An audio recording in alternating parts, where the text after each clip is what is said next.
Nicolas a 4 ans et ne mange toujours pas bien. Les repas sont longs.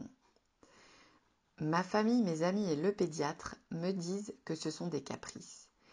Est-ce qu'il y a un problème dans sa bouche? Nicolas est un enfant qui n'a jamais aimé manger. Même quand il a faim, il réclame lui-même à manger, mais le repas est long. Nicolas est lent, plus lent que sa sœur aînée, et parfois il n'arrive pas à avaler ce qu'il a en bouche. Pourtant, je l'ai allaité, puis j'ai commencé la diversification comme sa sœur.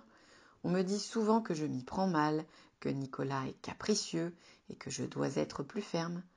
Pourtant, je vois que mon fils a du mal à manger et je ne veux pas le forcer. Qu'est-ce qui arrive à Nicolas? Est-il juste difficile et ou mal élevé? Comment le savoir? Nicolas a 4 ans. C'est un âge auquel de nombreux enfants sont méfiants vis-à-vis des nouveaux aliments. On parle de période de néophobie alimentaire. Ils peuvent aussi se montrer sélectifs de diverses manières. Couleur ou catégorie d'aliments, texture, température, odeur. Tous les parents en ont fait l'expérience un jour. Ils ont pu constater que l'on ne peut pas forcer un enfant à manger. Pour certains enfants, ces difficultés sont anciennes et même le prolongement de troubles qui ont débuté dès les premiers jours de vie.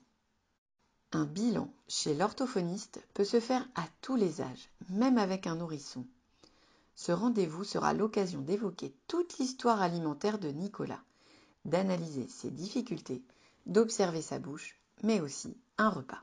Finalement, avec ces observations et après avoir écouté Nicolas, l'orthophoniste pourra poser un diagnostic. Ainsi, dans le cas de Nicolas, sa mère a expliqué qu'il n'avait commencé à se plaindre que vers 2 ans environ. Il avait été à l'aise au sein, au biberon, et plus tard lors de la diversification et des premiers petits morceaux. Les nombreuses questions de l'orthophoniste n'ont pas mis en évidence de problèmes de santé qui auraient pu entraîner un blocage. Par exemple, une hospitalisation, une longue convalescence après une gastro-entérite ou une angine avec des vomissements et douleurs ou un épisode de fausse route. De plus, il n'y a pas d'antécédent de tels troubles dans sa famille. Nicolas exprime sa faim. Il y a des aliments qu'il aime beaucoup, surtout si c'est mou.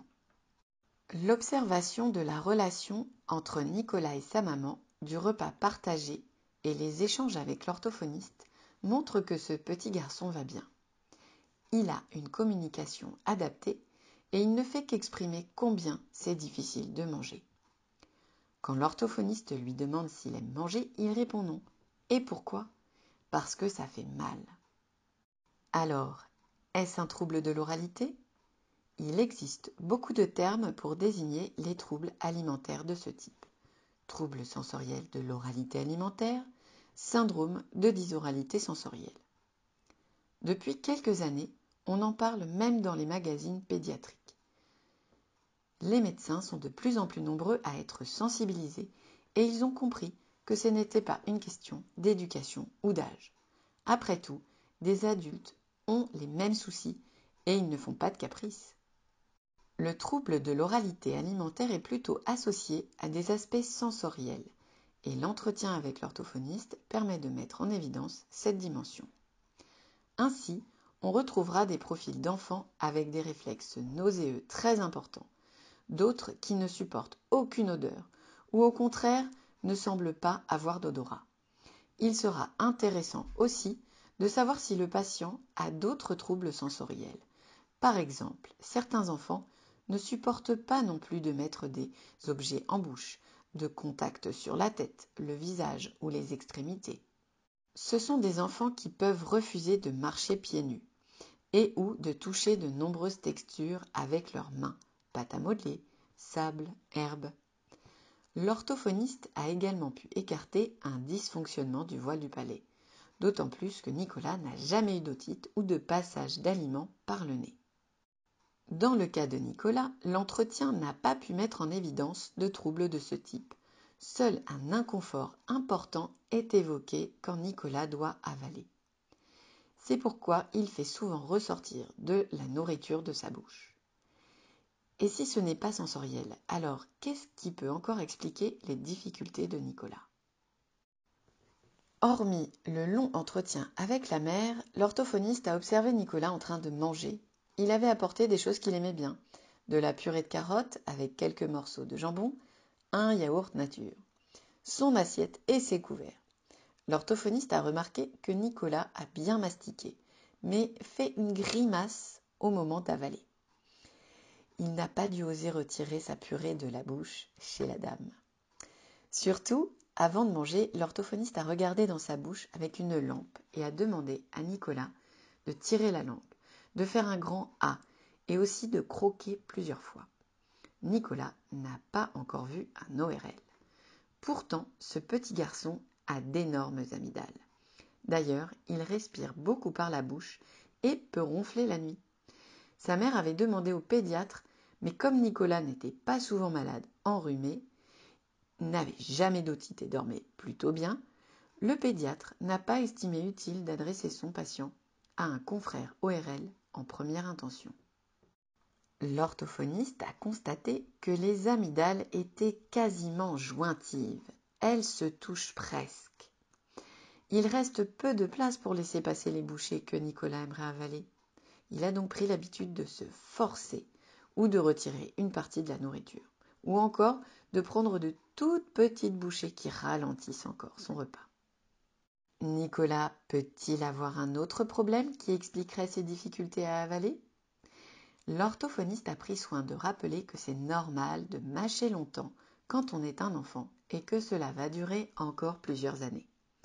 Elle a aussi éliminé d'autres raisons possibles à des troubles alimentaires a priori non sensoriels. Tous ces soucis peuvent être à l'origine d'une difficulté à manger des morceaux ou à avaler.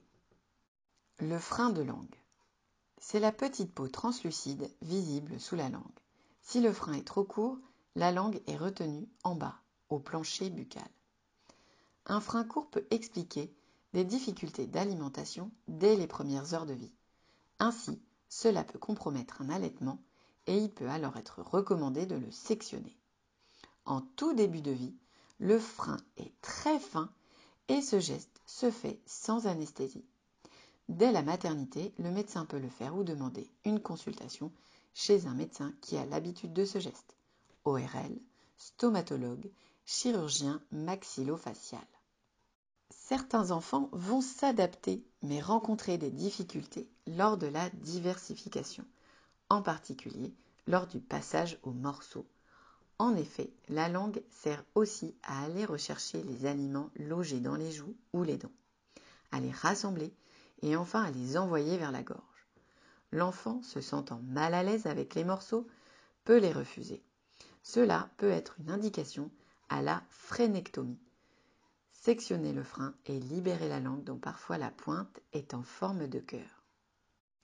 Les dents et l'articulé dentaire, ensemble des deux mâchoires, hautes et basses, sont très importants pour parler et manger. Les dents et les caries. Tous les adultes savent aussi combien les problèmes dentaires peuvent être douloureux. Or, certains parents ne sont pas conscients que leurs enfants ont déjà plusieurs caries ou ne savent pas les reconnaître avant qu'elles soient noires. Par exemple, les enfants qui grignotent beaucoup et surtout qui ont des biberons sucrés, jus de fruits, sirop, soda, miel, sucre, Red Bull, peuvent développer des caries très tôt. De même, les biberons sucrés ou biberons de lait laissés dans le lit des enfants vont inciter ceux-ci à les garder en bouche. On pourra constater des caries même avec du lait maternel.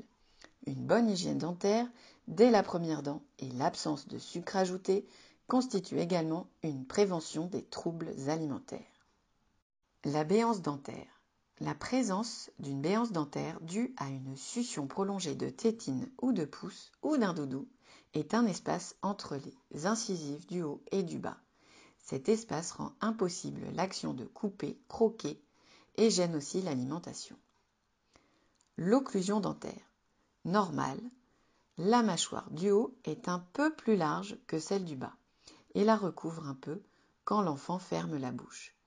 Quand les dents du haut recouvrent trop celles du bas, ou si elles sont trop en avant, l'enfant est gêné pour mâcher ou mastiquer. Enfin, il existe les articulés dentaires inversés. Dans ce cas, la mâchoire du bas est plus avancée que celle du haut et il est impossible d'utiliser normalement les dents. Manger peut s'avérer alors douloureux et on se contentera de gober. L'orthophoniste a fait son diagnostic au regard des échanges et des observations de son patient. Dans le cas de Nicolas, elle a pu écarter un trouble sensoriel. Elle a mis en évidence que les amygdales gênaient la déglutition, mais pas l'articulation des sons. En effet, Nicolas parle très bien et dit bien les sons que, ge, re, qui peuvent être difficiles à acquérir dans de telles circonstances. Les troubles alimentaires chez l'enfant sont fréquents. Quand ils interviennent après la diversification alimentaire, introduction des purées et des morceaux, il est important d'écarter les causes anatomiques. L'orthophoniste a donc orienté son patient chez un ORL. La mère de Nicolas pourra apporter le compte-rendu rédigé pour expliquer le diagnostic de l'orthophoniste. L'ORL vérifiera aussi que les amygdales n'ont pas d'autres retentissements et que les végétations ne sont pas aussi concernées. En cas de frein de langue restrictif, c'est-à-dire trop court ou qui limite la mobilité de la langue, l'orthophoniste orientera la famille vers un chirurgien maxillofacial ou stomatologue de préférence. Si les troubles sont liés à des caries, ce sera le dentiste qui traitera l'enfant. Si l'articulé dentaire n'est pas correct, il est nécessaire de consulter un orthodontiste. Dans ces deux derniers cas, le plus tôt est le mieux.